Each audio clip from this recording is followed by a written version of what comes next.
Hello, you're listening to Count Richard Von Coudenhove kalergi. Today is the 14th of July, so happy Bastille Day to all the French people. I hope they still have a few guillotines that can be oiled up and put to use, because we may need them at a later date. Just a couple of comments on today. There was a support Trump march to be held outside the American embassy in London, which was actually banned by Sadiq Khan. That was supposed to merge with a Free Tommy Robinson march. Mr. Robinson is now into his 7th week of detention.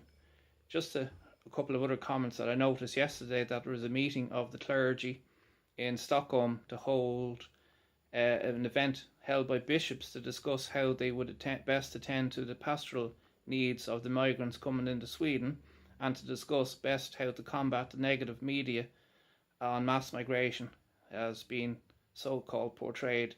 I find it very interesting if you consider the Marrakesh political declaration of May of this year also included that it was important that migrants had to be portrayed in a more favourable light, and this was something which was echoed by Leo Varadkar when he was in York, where he said that the migration is not so much a migrant crisis but as a political crisis.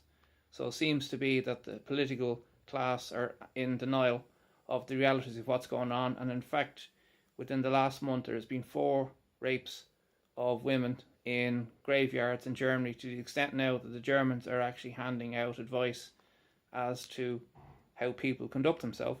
And in another matter relating to a media ban in Hamburg, a Muslim migrant attacked his wife and killed her in Hamburg railway station, and he also beheaded his own child, 1-year-old child, which was actually sitting in a buggy.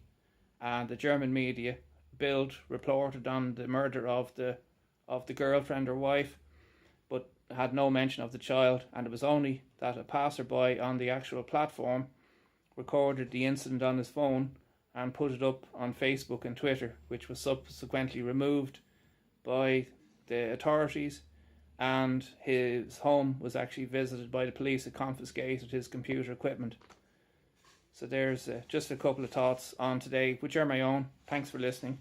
Bye bye.